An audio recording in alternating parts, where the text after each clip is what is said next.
Cerita ini mengisahkan seorang pria berusia 40 tahun bernama Pak Dharma, pemilik rumah makan sederhana di Indramayu. Warung makannya selalu ramai, makanan selalu enak, dan pelanggan terus berdatangan, bahkan saat warung lain mulai sepi. Tapi di balik kesuksesan itu, tersimpan rahasia kelam, pesugihan yang melibatkan roh penunggu sawah tua di belakang rumah makannya. Satu persatu orang yang bekerja di sana menghilang tanpa jejak. Warga mulai curiga, sampai akhirnya rahasia besar itu terbongkar lewat bau amis darah yang keluar dari bawah dapur di tengah malam. Sebelum lanjut ke ceritanya, jangan lupa subscribe channel Mystery Story, tekan tombol like jika kalian suka dengan ceritanya. Dan silakan tulis di komentar jam berapa dan dari kota mana Anda menonton, dan pastikan tonton sampai selesai karena setiap detiknya penuh misteri yang belum pernah terpecahkan. Malam itu, jalanan Indramayu masih ramai. Lampu-lampu kendaraan lalu lalang, suara knalpot bersahut-sahutan, dan aroma masakan khas Jawa Barat semerbak di udara. Tapi dari semua tempat makan di sepanjang jalan raya itu, cuma satu yang selalu rame bahkan sampai tengah malam, rumah makan sederhana milik Pak Dharma. Warungnya nggak terlalu besar, cuma bangunan kayu beratap seng dengan tulisan rumah makan sederhana yang catnya udah mulai pudar. Tapi entah kenapa, dari siang sampai tengah malam, nggak pernah sepi pelanggan.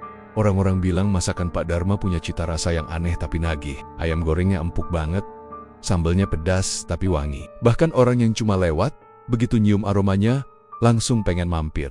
Tapi yang bikin heran, harga makanannya murah banget, jauh lebih murah dari warung lain di sekitar situ. Dan yang lebih aneh lagi, nggak pernah habis bahan makanan, nggak pernah kehabisan stok, dan dapurnya nggak pernah sepi aktivitas. Bahkan di jam 2 dini hari, malam itu, ada seorang sopir truk bernama Slamet yang mampir buat makan. Dia udah sering makan di situ, tapi malam itu ada yang beda. Warungnya tetap ramai, tapi suasananya kayak dingin. Dia duduk di meja pojok sambil nunggu pesanan. Tiba-tiba, matanya ngelirik ke arah dapur. Di sana dia lihat bayangan seseorang lewat, tinggi besar, tapi langkahnya nggak kedengeran sama sekali. Loh, itu siapa ya? Batin Slamet. Dia perhatiin terus, tapi waktu dia ngedip, bayangan itu hilang. Lalu dari arah dapur, keluar Pak Dharma, pemilik warung. Wajahnya datar, tapi tatapan matanya dalam banget, kayak orang yang nyimpen sesuatu. Sendiri aja, Pak Slamet? Tanya Pak Dharma dengan suara rendah tapi berat. Iya Pak, mampir bentar, lapar, jawab Slamet santai. Pak Dharma cuma senyum tipis. Silakan, nasi sama lauknya udah siap. Makan aja dulu, nanti saya tambahin sambalnya. Slamet pun makan. Tapi baru 2 suap, dia berhenti. Ada rasa aneh di lidahnya.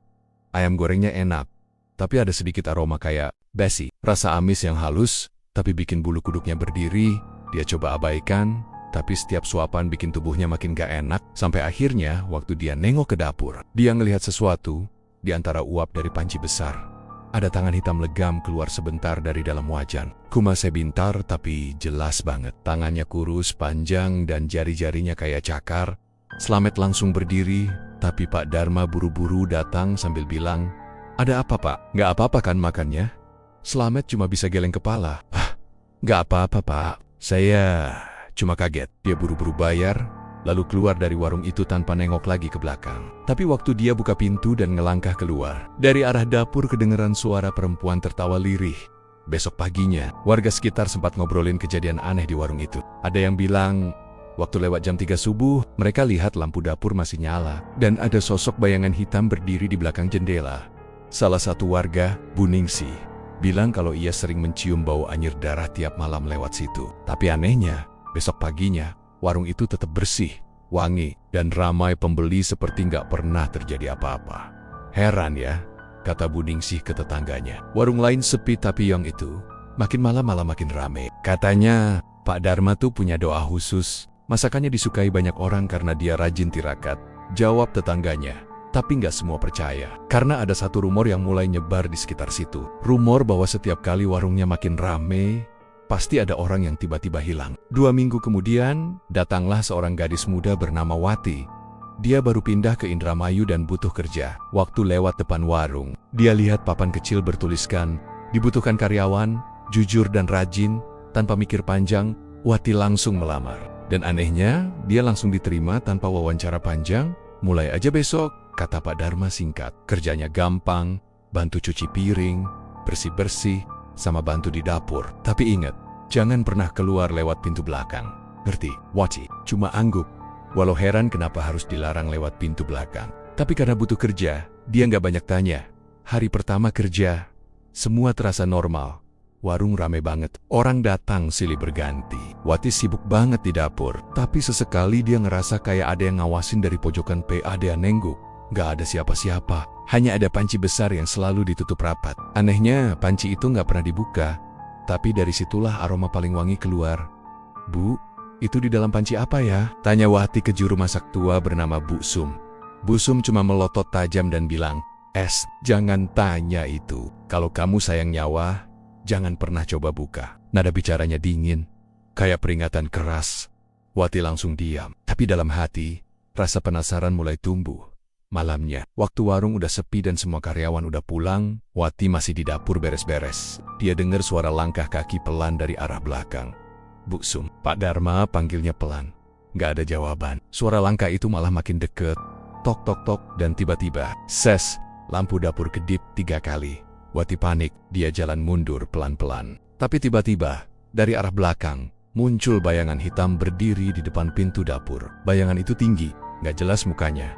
Tapi matanya merah nyala kayak bara. Wati langsung lari keluar, jatuh ke lantai, dan waktu dia nengok lagi, bayangan itu udah hilang, tapi bau amis darah masih kerasa banget di udara. Besoknya, Wati cerita ke Bu Sum. Tapi Bu Sum cuma bilang dingin, "Kalau kamu masih pengen kerja di sini, pura-puralah nggak lihat apa-apa." Wati bingung. "Maksudnya apa, Bu?" Bu Sum cuma geleng. "Nggak semua hal bisa kamu pahami. Kadang, kesuksesan seseorang dibayar mahal." Wati mulai ngerasa ketakutan. Tapi setiap kali dia mau berhenti kerja, ada aja hal aneh. Pernah suatu pagi, waktu dia mau pamit berhenti, tiba-tiba Pak Dharma muncul di depannya sumeb dingin sambil bilang, "Kalau kamu berhenti, Wati, kamu nggak akan bisa keluar dari sini." Nadanya datar, tapi ngagetin banget. Mata Pak Dharma kayak kosong, tapi menatap langsung ke matanya Wati.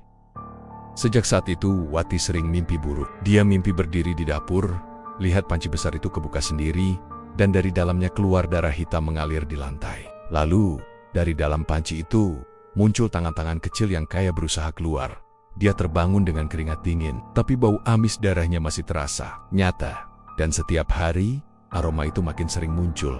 Bahkan waktu siang, dapur rumah makan sederhana yang dulu wangi bumbu, kini terasa kayak tempat jagal.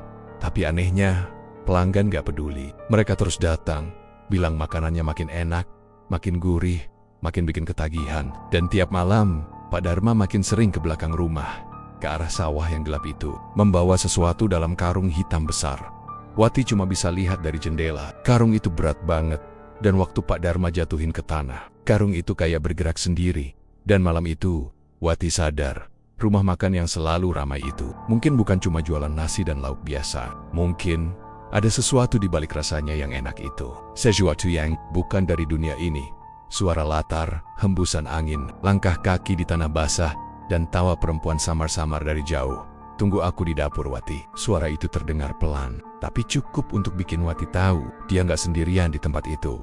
Kadang, sesuatu yang terlihat biasa, sebenarnya menyimpan rahasia yang nggak bisa diterima akal manusia. Dapur rumah makan sederhana itu, contohnya, dari luar cuma ruangan biasa, tapi begitu malam datang, suasananya berubah.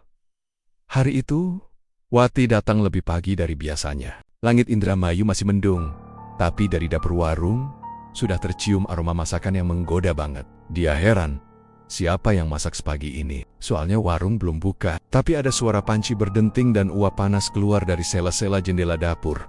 Pelan-pelan dia buka pintu belakang. Begitu masuk, hawa panas langsung menyambar mukanya. Dan di dalam, dia lihat Pak Dharma lagi berdiri di depan kompor besar, mengaduk sesuatu di panci yang gak pernah dia lihat sebelumnya. Air di dalamnya hitam pekat, dan dari situ keluar bau anyir campur wangi rempah. Aromanya aneh, enak tapi bikin mual. "Pak, udah masak dari jam segini?" tanya Wati sambil pura-pura nyapu. Pak Dharma gak nengok, cuma jawab pelan, "Iya Wati, ini resep spesial. Gak semua orang boleh tahu." Nada bicaranya datar banget. Lalu dia menoleh sebentar, dan tatapan matanya bikin Wati kaku. Tatapan yang kosong, tapi menusuk. "Ingat ya, jangan pernah buka panci ini tanpa izin saya," katanya. "Kalau kamu buka, bisa." Wati cuma bisa angguk cepat, lalu mundur pelan. Tapi di kepalanya, banyak pertanyaan. Kenapa panci itu selalu ditutup rapat? Kenapa setiap kali dia lewat dapur malam-malam, dari sana suka terdengar suara kayak orang nangis? Siang harinya, warung kembali ramai. Para pelanggan datang dan pergi tanpa henti. Wati sibuk banget di dapur. Tapi siang itu ada kejadian yang bikin dia benar-benar nggak tenang. Waktu dia lagi cuci piring di wastafel, tiba-tiba air yang keluar warnanya berubah jadi merah kehitaman. Awalnya dia pikir karat dari pipa, tapi lama-lama, bau amisnya makin nyengat. Bau darah busuk yang bikin perutnya mual. Dia teriak pelan. "Busum, ini airnya kenapa, Bu?" Busum datang. Lihat sebentar, lalu bilang santai. "Udah, tutup aja kerannya. Jangan dibersihin sekarang." "Tapi Bu, ini warnanya kayak es." "Jangan ngomong macam-macam. Nanti Pak Dharma marah." Wati diam, tapi matanya terus ngelihat genangan air di bawah wastafel itu. Airnya bukan cuma merah, tapi ada busa kecil yang naik pelan, kayak mendidih. Dia sempat ambil pel lantai, tapi waktu pelnya kena air itu, serat kainnya langsung berubah warna jadi hitam. Jantung Wati berdetak kencang. Apa ini? Batinnya ketakutan. Malamnya, warung udah tutup. Karyawan lain udah pulang. Tapi Wati masih belum bisa tidur. Suara dari dapur kedengaran lagi, suara langkah berat dan suara air mendidih. Dengan jantung berdegup kencang, Wati jalan pelan ke arah dapur. Lampu dapur redup, tapi cukup buat lihat jelas bahwa tutup panci besar itu kebuka sedikit. Uap hitam keluar dari celahnya. Wati pelan-pelan ngedekat. Tangan kanannya gemetar waktu dia pegang gagang panci itu. Begitu dia angkat sedikit, bau amis yang sangat tajam langsung nyerang hidungnya. Dan di dalam panci itu, ada tangan manusia, putih pucat. Ujung jarinya keriput, dan kuku-kukunya panjang banget. Wati langsung mundur dan nutup mulutnya biar gak teriak. Dia mau lari, tapi dari arah pintu dapur muncul bayangan tinggi besar. Suaranya berat, tapi jelas banget di telinganya. "Kamu lihat apa?" Wati langsung pingsan di tempat. Begitu sadar, Wati udah ada di kamarnya. Kepalanya pusing, dan bajunya masih bau amis darah. Dia coba bangun, tapi seluruh tubuhnya lemas. Tiba-tiba pintu kamarnya kebuka. Pak Dharma berdiri di sana, bawa segelas air. Dia senyum dingin. "Minum dulu, Wati. Kamu jatuh pingsan di dapur tadi malam," katanya pelan. "Maaf ya, saya kaget banget pas nemuin kamu." Wati cuma bisa angguk, tapi matanya nggak bisa lepas dari tangan Pak Dharma. Tangan itu ada bekas darah kering di kukunya. Setelah hari itu, suasana dapur berubah. Setiap malam, Wati dengar suara seperti orang diseret di lantai. Kadang juga suara lirih perempuan nangis dari arah bawah wastafel. Pernah suatu kali, waktu dia cuci piring tengah malam, air keran tiba-tiba berhenti. Dia tengok ke bawah wastafel, dan dari lubang pembuangan keluar gumpalan rambut panjang basah.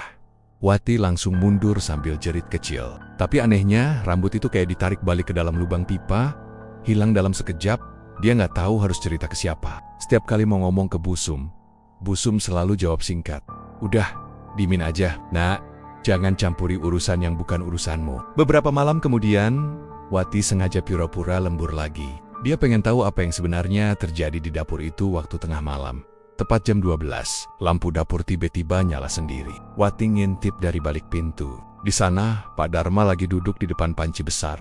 Di depannya ada sesajen, bunga 7 rupa, dupa menyala, dan seekor ayam hitam yang masih hidup. Wati menutup mulutnya biar nggak bersuara.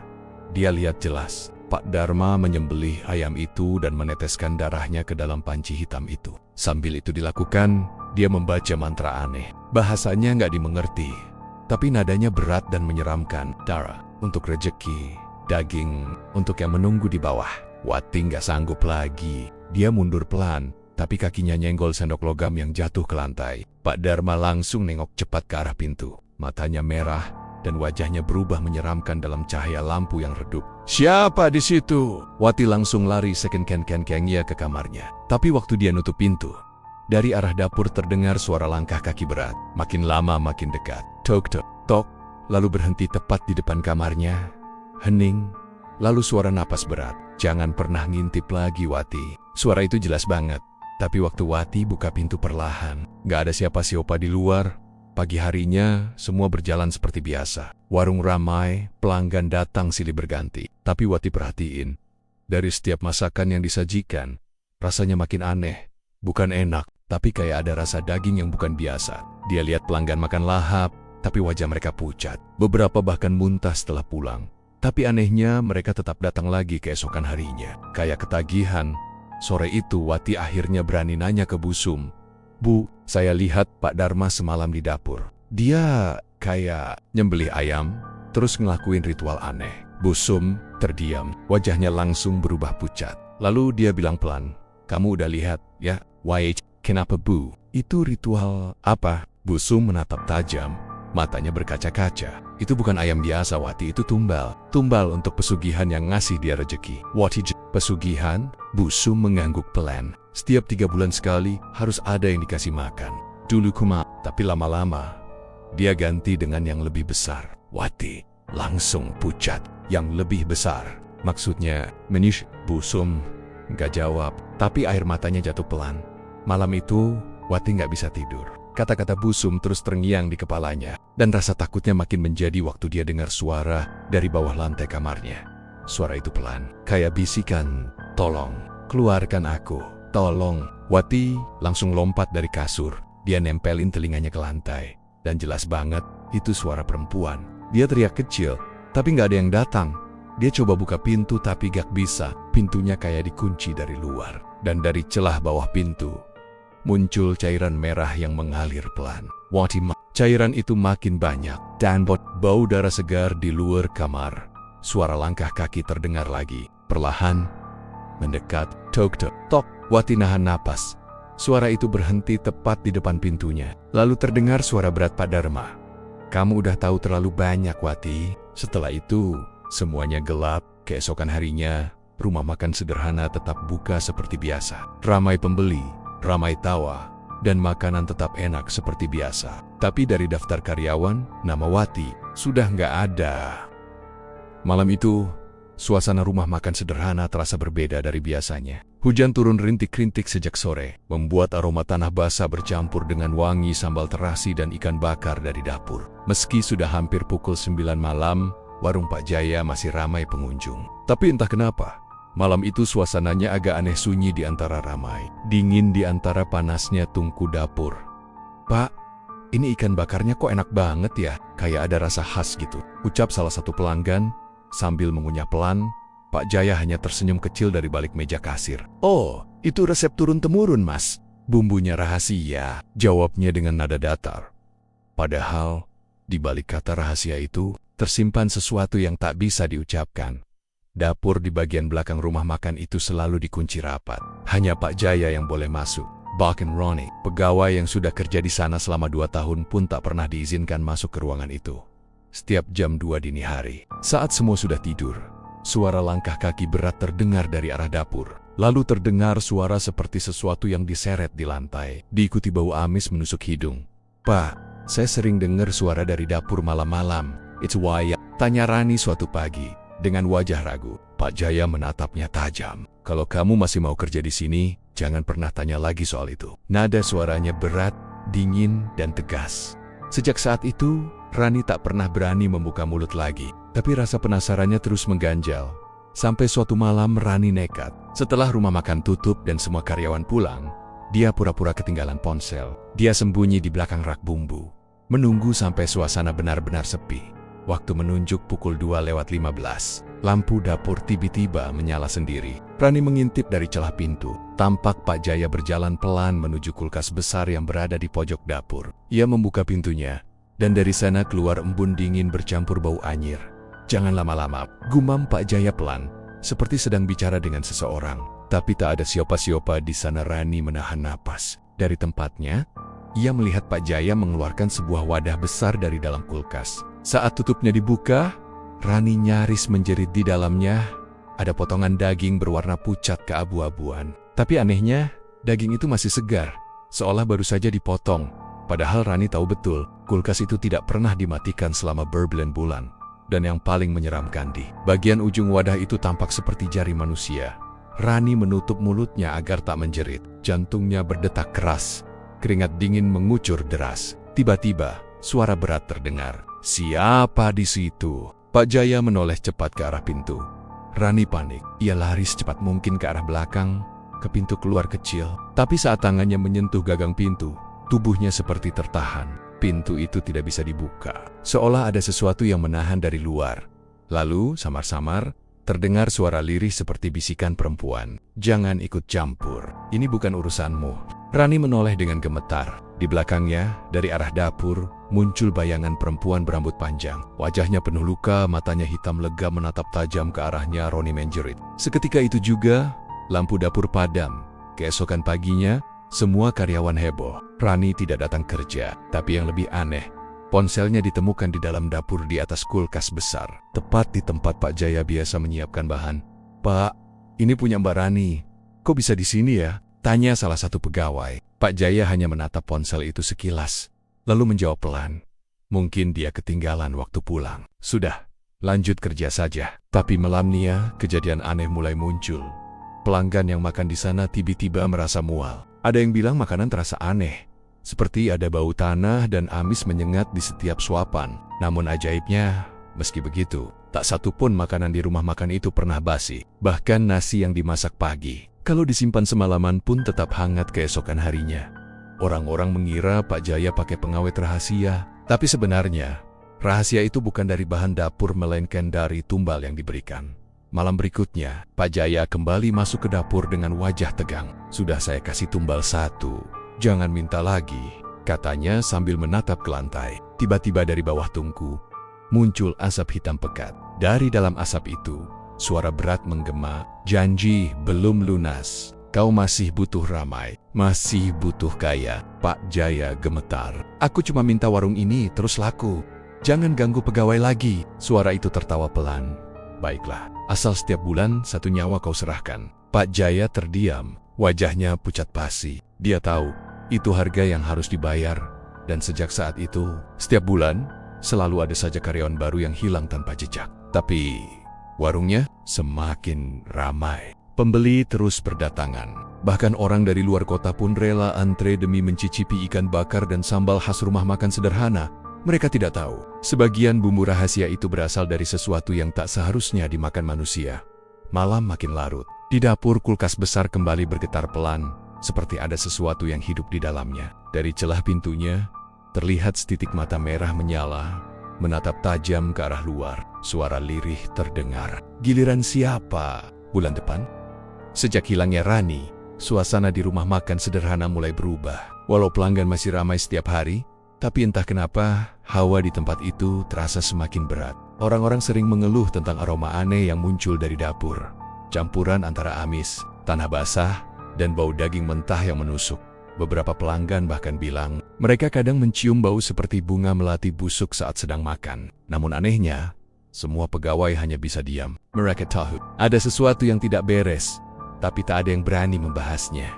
Suatu sore, warung sedang ramai-ramainya. Angin dari barat berhembus pelan membawa debu jalanan. Sementara di dapur, suara pisau menebas bahan masakan terdengar berirama. Di tengah hiruk-pikuk itu, salah satu pegawai baru bernama Wawan, laki-laki muda asal Indramayu Kota, tiba-tiba merasa pusing.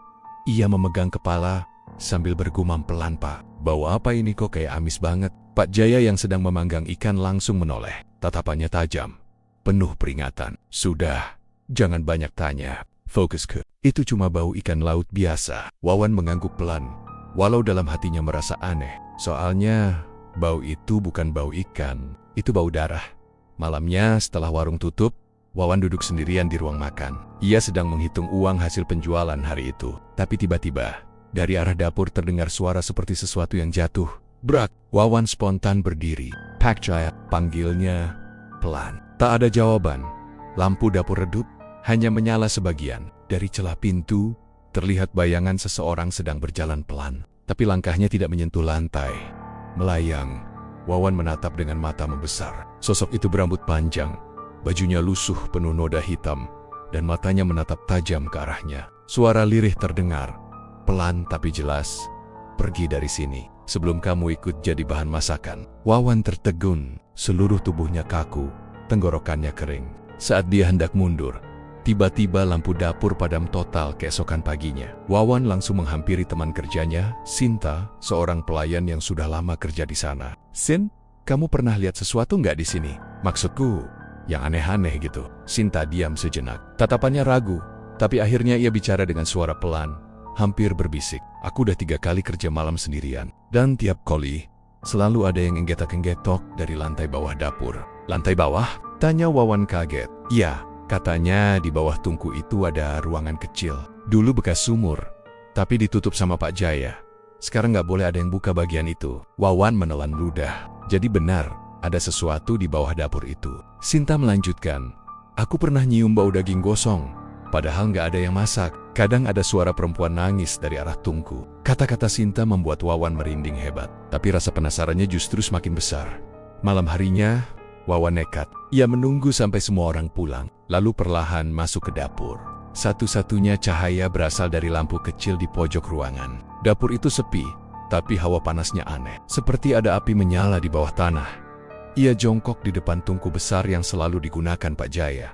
Di sana, di sela-sela ubin lantai, terlihat garis melingkar yang samar, seperti tutup semen bekas sumur. Wawan menggeser panci dan kayu yang menutupinya, lalu mencoba mengetuk pelan. Tok, tok, tok. Suara ketukan itu bergaung dalam, seperti ruang kosong di bawah. Dan tiba-tiba dari dalam sana, terdengar suara berbisik. Buka, tolong buka, aku masih di sini. Wawan langsung mundur dengan wajah pucat, tapi rasa penasaran bercampur takut membuatnya tak bisa berhenti. Ia mencari linggis kecil di pojok dapur, dan mulai mencongkel tutup semen itu perlahan. Krak, krak, semen mulai retak.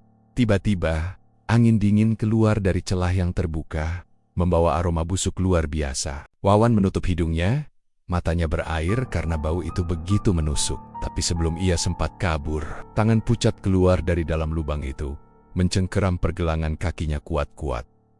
Wawan berteriak sekuat tenaga.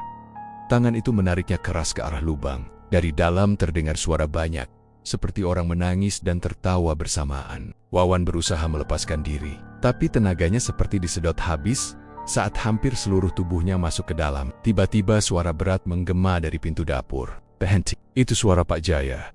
Ia berlari mendekat, wajahnya panik, lalu menendang kaki Wawan hingga tangan itu terlepas. Lubang itu langsung mengeluarkan asap hitam pekat, lalu menutup kembali dengan cepat.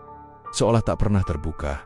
Pak Jaya berdiri dengan napas terengah, lalu menatap Wawan dengan mata merah marah. Kau hampir saja menghancurkan segalanya. Jangan pernah sentuh itu lagi. Kalau tidak, kau akan menyesal seumur hidup. Wawan tak bisa bicara. Ia hanya bisa menatap Pak Jaya yang wajahnya tampak berbeda malam itu. Matanya merah, urat di lehernya menonjol, dan dari tubuhnya seperti keluar hawa panas bercampur bau belerang. Sejak malam itu, Wawan jatuh sakit. Badannya panas dingin, tapi anehnya kulitnya pucat dan matanya sering melotot kosong. Beberapa hari kemudian, ia berhenti kerja. Katanya mau pulang ke kampung. Tapi setelah itu, tak ada lagi kabar darinya. Nomor teleponnya tak aktif. Sinta hanya bisa termenung. Ia tahu, Wawan bukan pergi, tapi sudah jadi bagian dari perjanjian. Sementara itu, rumah makan sederhana semakin ramai. Berita tentang makanan paling enak se-Indramayu tersebar di media sosial. Orang-orang dari luar kota berdatangan. Tapi di balik semua itu, setiap malam Pak Jaya masih menjalankan ritualnya di dapur.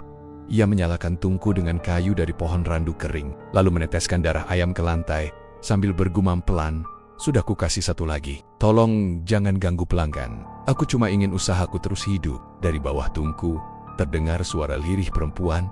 Selama api dapurmu tak padam, kami akan tetap makan bersamamu. Beberapa warga sekitar mulai curiga. Ada yang bilang, mereka sering melihat asap hitam keluar dari cerobong rumah makan itu tengah malam. Ada juga yang mendengar suara orang berbisik dari dapur saat tempat itu seharusnya kosong. Namun tak ada yang berani menegur, karena setiap orang yang mencoba ikut campur, pasti sakit mendadak atau menghilang tanpa jejak. Malam itu, seorang ustaz muda bernama Ustaz Karim datang diam-diam ke rumah makan itu. Ia mendengar banyak cerita aneh dari warga dan berniat menolong. Tapi saat ia sampai di sana, dari dalam dapur terdengar tawa lirih dan suara panci bergemerincing sendiri. Ketika ia mencoba masuk, pintu dapur menutup tiba-tiba, seperti ditarik kekuatan tak terlihat. Dan dari balik pintu, terdengar suara bisikan. Jangan ikut campur Ustaz, ini bukan urusan manusia. Sudah hampir sebulan sejak Wawan menghilang. Tapi anehnya, suasana rumah makan sederhana justru makin ramai. Setiap hari orang berbondong-bondong datang. Bahkan sopir-sopir truk dari luar kota sengaja berhenti hanya untuk makan di sana. Namun, bagi mereka yang bekerja di dalam, hawa rumah makan itu terasa makin sesak. Sinta, satu-satunya karyawan lama yang tersisa, mulai sering mendengar suara aneh di malam hari. Suara perempuan menangis dari arah dapur, diiringi bau amis dan melati yang semakin menyengat setiap malam. Kadang, ia juga mendengar suara panci dan sendok bergerak sendiri, seolah ada yang sedang memasak walau semua orang sudah pulang. Sinta mulai takut, tapi ia tak berani keluar kerja, karena setiap orang yang berhenti dari sana tidak pernah kembali suatu malam. Setelah pelanggan terakhir pergi, dan lampu ruang makan mulai diredupkan, Sinta memberanikan diri bicara. "Pak, saya mau tanya sesuatu." Pak Jaya, yang sedang menghitung uang di meja kasir, menatapnya dengan mata lelah tapi tajam. "Apa, Sin?" Sinta menelan ludah. "Saya udah nggak tenang kerja di sini. Banyak yang hilang." "Boleh nggak, Pak? Saya berhenti aja." Pak Jaya diam lama, tatapannya kosong. Lalu, perlahan dia berdiri dan berkata pelan tapi tegas, "Tidak bisa. Kamu satu-satunya yang tersisa. Sinta, aku masih butuh kamu." Nada suaranya berat, tapi bukan seperti orang memohon, lebih seperti ancaman. Sinta mundur pelan. "Tapi Pak..." Belum sempat dia lanjut, lampu tiba-tiba padam. Seluruh ruangan gelap. Dari arah dapur muncul suara ketukan berat, seperti sesuatu yang sedang merangkak di lantai. Tok, tok, shrak, tok. Suara itu makin lama makin dekat. Lalu terdengar bisikan lirih perempuan, sangat dekat di telinga Sinta. "Jangan pergi. Di sini tempatmu sekarang." Sinta menjerit dan lari ke pintu keluar, tapi kakinya seperti terpeleset sesuatu. Saat dia menoleh ke bawah, terlihat genangan darah segar merembes dari celah lantai menuju arah dapur. Pak Jaya berdiri diam di tengah ruangan, menatapnya tanpa ekspresi. "Sudah terlambat, Sin. Mereka udah datang." Di dapur, tungku besar menyala sendiri. Api berkobar tinggi, padahal tak ada yang menyalakan. Dari bawah tungku itu, muncul asap hitam yang tebal dan pekat, lalu berubah menjadi sosok perempuan berambut panjang, wajahnya hancur, matanya merah menyala.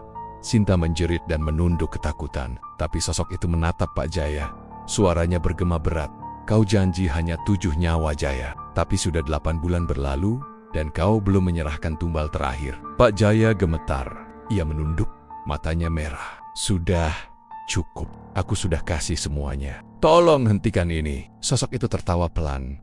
Nadanya seperti bisikan yang membuat bulu kuduk berdiri. "Kalau kau berhenti sekarang, semua yang sudah kau beri akan menuntutmu balik." Api di tungku tiba-tiba menyambar tinggi, sampai hampir menyentuh langit-langit. Suara tangisan, jeritan, dan tawa bercampur menjadi satu, membuat ruangan itu terasa seperti neraka kecil. Sinta yang ketakutan mulai merayap mundur ke pintu. Tapi dari arah lantai mengkuil tangan-tangan pucat penuh luka yang mencoba menariknya masuk. Ia berteriak keras, "Pak Jaya, tolong saya, tolong." Tapi Pak Jaya hanya diam. Wajahnya kaku, matanya kosong, seolah pikirannya sudah bukan miliknya sendiri. Tiba-tiba, pintu depan terbuka keras. Ustadz Karim masuk sambil membawa botol air doa dan membaca ayat-ayat suci dengan lantang. "Allahu Akbar. Kembalilah kalian semua ke tempatmu. Jangan ganggu manusia." Seketika, suara jeritan menggema dari dapur. Api di tungku meledak kecil, lalu menyala lebih terang, membuat ruangan bergetar. Sosok perempuan itu menatap marah ke arah Ustadz Karim. "Dia milikku. Dia yang berjanji padaku." Pak Jaya menutup telinganya dan berteriak histeris. "Cukup. Aku cuma mau kaya. Aku nggak mau lihat ini lagi." Namun suara itu membalas dengan tawa mengerikan. "Kalau begitu, kau harus jadi tumbal terakhir." Tubuh Pak Jaya mendadak terangkat ke udara, lalu terbanting ke lantai dengan keras. Dari dadanya keluar asap hitam pekat, seperti ada sesuatu yang keluar dari dalam tubuhnya. Ustadz Karim terus membaca ayat, sementara Sinta hanya bisa menjerit dan menutup wajahnya. Suara dari dalam tungku makin keras, tangisan, tawa, dan bisikan bersahut-sahutan. Lalu, tiba-tiba, semua berhenti. API, asap, menghilang, sunyi total. Ketika Sinta membuka matanya, ia melihat tubuh Pak Jaya tergeletak di lantai, wajahnya membiru, matanya terbuka lebar. Tapi yang paling aneh, dari bibirnya mengalir darah kental berwarna hitam. Ustadz Karim menunduk dan beristighfar pelan. Dia sudah dibawa. Dia menebus sendiri dosanya. Namun dari arah dapur, tungku besar tiba-tiba retak. Dari celahnya keluar cairan hitam yang mendidih, lalu berubah menjadi gumpalan asap yang membentuk wajah Pak Jaya, menatap mereka sebentar sebelum menghilang dalam sekejap. Sinta hanya bisa menangis. Sementara Ustadz Karim menatap dapur itu dengan tatapan khawatir. Tempat ini sudah kotor, tidak bisa dipakai lagi. Lebih baik ditutup. Keesokan paginya, warga digemparkan oleh kabar meninggalnya Pak Jaya. Polisi datang, tapi mereka hanya menemukan jasadnya yang hangus sebagian di dapur. Sementara warung itu porak-poranda seolah baru terbakar. Yang aneh, Tidak ada bekas api di dinding atau langit-langit, hanya tungku besar yang pecah di tengah. Sinta tak kuat lagi tinggal di sana. Ia menutup warung itu dan pergi meninggalkan Indramayu tanpa berpamitan. Sejak saat itu, rumah makan sederhana dibiarkan kosong. Tak ada yang berani mendekat. Namun beberapa bulan kemudian, kabar aneh kembali terdengar. Beberapa warga sekitar mengaku mencium aroma sambal terasi dan ikan bakar dari arah warung kosong itu. Setiap malam Jumat, kadang terdengar suara panci beradu dari dalam. Padahal, tempat itu sudah digembok rapat. Dan yang lebih menyeramkan, ada yang pernah melihat bayangan seseorang duduk di meja kasir. Wajahnya mirip Pak Jaya, tapi matanya merah menyala. Bab 6. Rumah makan yang tak pernah mati akan menceritakan bagaimana warung itu tetap hidup meski sudah ditutup. Dan orang-orang yang nekat datang ke sana justru mengalami kejadian mengerikan. Aroma masakan tetap keluar setiap malam, dan satu persatu warga mulai dipanggil oleh sesuatu yang belum selesai. Sejak kejadian di dapur itu, suasana rumah makan sederhana berubah drastis. Siang hari, suasananya sudah tidak seramai dulu. Orang-orang yang datang makan pun kebanyakan cuma bungkus. Tak ada yang mau makan di tempat. Beberapa pelanggan lama bahkan bilang mereka sering mendengar suara aneh. Ketika lewat depan rumah makan itu malam hari, kayak ada yang nangis. "Mas, kadang kayak suara perempuan minta tolong," kata salah satu sopir truk yang sering mampir dengan wajah pucat. Pak Darto hanya bisa tersenyum kaku, tapi matanya jelas menyimpan rasa takut. Karena ia tahu suara itu bukan halusinasi, itu nyata. Malam itu, hujan turun deras, angin berhembus kencang, petir sesekali menyambar langit Indramayu yang kelam. Di dapur Pak Darto sedang sendiri, duduk menatap dinding dengan pandangan kosong. Sudah seminggu ini setiap malam, bayangan perempuan berambut panjang sering muncul di pojok ruangan. Kadang duduk di atas meja dapur, kadang berdiri di dekat pintu dengan mata merah menyala. Pak Darto sudah tak bisa tidur nyenyak. Setiap kali ia memejamkan mata, bayangan perempuan itu muncul. Suara lirihnya terdengar di telinganya. "Darto, janji yang kau buat, sudah saatnya ditepati." Suara itu seperti datang dari dalam pikirannya sendiri. Ia menutup telinga, berusaha mengusirnya, tapi tiba-tiba lampu dapur padam, jalap kulit, hanya suara hujan dan petir yang menggema. Pak Darto berdiri pelan, mengambil senter dari atas meja, tapi senter itu pun tiba-tiba mati. "Siapa di sana?" Suaranya gemetar. Tak ada jawaban. Tapi dari arah belakang, terdengar langkah kaki pelan, lalu berhenti tepat di belakangnya. "Jangan ganggu aku udah kasih tumbal. Aku udah kasih semuanya," teriak Pak Darto panik. Dari kegelapan muncul sosok perempuan dengan pakaian lusuh penuh darah. Wajahnya hancur separuh, dan matanya kosong menatap Pak Darto. "Belum selesai, Darto. Kau masih hutang 1. Pak Darto mundur ketakutan. Tubuhnya gemetar hebat. "Aku udah kasih semua. Aku udah patuhi syaratnya." Sosok itu perlahan mendekat. Bau busuk menyengat memenuhi ruangan. "Kau kasih yang salah," katanya lirih. "Tumbal yang seharusnya bukan orang lain, tapi darahmu sendiri." Pak Darto menjerit, berlari keluar dapur, tapi pintu tertutup rapat, seolah-olah dikunci dari luar. Ia memukul-mukul pintu itu sekuat tenaga, tapi tidak bergerak sedikit pun. Tiba-tiba, lampu dapur menyala sendiri, dan di depan pintu, berdiri 3 sosok hitam tanpa wajah. Tubuh mereka kurus tinggi, seperti bayangan hidup. Sosok perempuan itu menunjuk ke arah Pak Darto. "Waktumu habis." Ketiga sosok hitam itu bergerak cepat, menyeret tubuh Pak Darto ke tengah dapur. Ia menjerit sekuat tenaga, tapi jeritan itu tertelan suara hujan dan petir di luar. Keesokan paginya, pegawai rumah makan yang datang lebih pagi menemukan dapur berantakan, meja terbalik, peralatan masak berserakan, dan di tengah ruangan, lantai penuh dengan darah. Tapi jasad Pak Darto tidak ditemukan. Yang tersisa hanya baju kerja dan dompetnya yang tergeletak di lantai. Sejak hari itu, rumah makan sederhana resmi ditutup. Polisi sempat datang dan mencari, tapi tidak menemukan apapun. Anehnya, setiap malam, dari balik pintu tertutup itu, masih terdengar suara penggorengan yang berdencing. Seperti ada yang masih memasak di dalam dan di kaca depan rumah makan. Orang-orang kadang melihat bayangan seorang pria berumur 40 tahun berdiri menatap keluar dengan wajah pucat, seolah menunggu pelanggan datang lagi. Rumah makan sederhana sudah sebulan ditutup. Papan namanya masih tergantung di depan, tapi sudah kusam. Hurufnya mulai pudar. Rumput liar tumbuh di halaman, dan debu menumpuk di kaca-kaca jendela. Orang-orang Indramayu yang dulu sering makan di sana kini hanya berani lewat tanpa menoleh sedikit pun. Namun, rasa penasaran manusia memang tidak ada habisnya. Suatu malam, 3 anak muda, Reza, Dimas, dan Edo nekat datang untuk uji nyali. Mereka sering dengar cerita soal hilangnya Pak Darto, pemilik rumah makan itu, dan suara aneh yang sering muncul setiap malam. Paling cuma cerita orang buat nakut-nakutin aja, kata Reza sambil membawa kamera ponselnya. Tapi katanya, kalau tengah malam suka ada yang nyalain kompor sendiri, tambah Dimas pelan. Edo, yang paling penakut, hanya diam. Matanya terus menatap ke dalam rumah makan yang gelap. Tepat jam 12 malam, mereka melangkah masuk. Bau anyir langsung menyambut dari dalam. Campur aroma minyak gosong yang seperti sudah lama tidak dipakai. Lampu di dalam sudah mati semua. Tapi dari arah dapur, terlihat cahaya redup, seperti dari api kecil. Wah, ini nih yang katanya suka nyala sendiri, kata Reza sambil tertawa kecil. Ia mendekat, tapi tiba-tiba suhu ruangan berubah dingin. Nafas mereka keluar seperti asap. Bro, dingin banget sumpah, bisik Edo. Ketika mereka mendekati dapur tiba-tiba terdengar suara spatula berdenting. Ting ting ting ting, lalu disusul suara langkah kaki seseorang. Perlahan, berat, seperti menyeret sandal basah. Reza menyorotkan kamera ke arah dapur. Di layar, tampak sesosok pria berdiri membelakanginya. Memakai celemek lusuh, tangannya memegang wajan. Rambutnya berantakan, kulitnya pucat, keabu-abuan.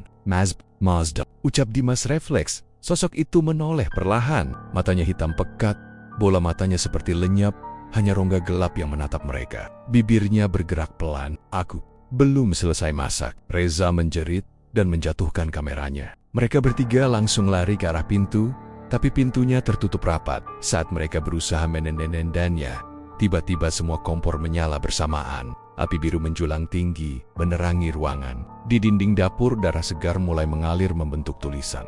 Darah dibayar darah. Seketika, dari lantai dapur muncul tangan-tangan hitam, meraih kaki mereka bertiga. Edo terjatuh dan berteriak keras. Reza mencoba menariknya, tapi tangan-tangan itu menarik Edo ke bawah, ke dalam lantai. Hanya teriakan terakhirnya yang terdengar. Lalu hening, Reza dan Dimas akhirnya berhasil memecahkan kaca jendela dan keluar. Mereka lari tanpa menoleh ke belakang, tapi sesampainya di luar, Dimas berhenti tiba-tiba. Wajahnya pucat, matanya menatap kosong. Reza, lihat deh. Ia menunjuk ke dalam rumah makan. Di balik kaca jendela yang pecah, tampak sosok Pak Darto berdiri di depan kompor, tersenyum sambil menggoreng sesuatu. Tapi di wajan itu ada tangan manusia yang masih berdarah. Reza menjerit sekuat tenaga dan kabur ke arah jalan besar. Sejak malam itu, ia tak pernah mau bicara lagi tentang kejadian tersebut. Dimas ditemukan 3 hari kemudian, berjalan tanpa arah, di sawah dekat rumah makan, terus menggumam, bau minyak, bau darah. Dan yang paling menyeramkan, kamera Reza ditemukan oleh polisi di halaman belakang rumah makan. Saat videonya diputar, terdengar jelas suara Pak Darto berkata pelan di akhir rekaman, "Rumah makan sederhana, selalu buka untuk mereka yang lapar." Setelah video itu tersebar di media sosial, banyak orang yang penasaran dan datang ke sana. Tapi anehnya, setiap kali ada yang nekat masuk, pasti ada saja yang hilang. Polisi akhirnya memasang garis kuning dan melarang siapapun mendekat. Namun sampai sekarang, warga sekitar masih sering mendengar bunyi spatula dari dalam rumah makan itu, terutama saat tengah malam. Bau gorengan juga kadang tercium sampai ke jalan. Dan kalau kamu lewat depan rumah makan itu pas hujan malam-malam, jangan coba-coba nengok ke kaca jendela, karena katanya ada sosok pria bercelemek lusuh sedang menatap balik dari dalam. Sambil tersenyum, begitulah kisah mengerikan dari pesugihan rumah makan Indramayu. Rumah makan yang dulu ramai pelanggan, kini jadi tempat angker yang menelan banyak korban. Semua berawal dari keserakahan seorang pria bernama Pak Darto yang ingin kaya lewat jalan pintas. Tapi ternyata setiap perjanjian dengan makhluk halus selalu ada harga yang harus dibayar, dan seringkali bayarannya lebih mahal dari yang bisa kita bayangkan. Jadi, kalau kamu lewat daerah Indramayu dan melihat rumah makan tua bernama Rumah Makan Sederhana, sebaiknya jangan mampir, karena mungkin bau gorengan yang kamu cium bukan dari minyak biasa. Terima kasih sudah menonton channel Mystery Story. Terus dukung channel ini dengan cara komen, like, share, dan subscribe. Mohon maaf jika ada kesamaan nama tokoh, tempat kejadian ataupun cerita, itu adalah kebetulan semata.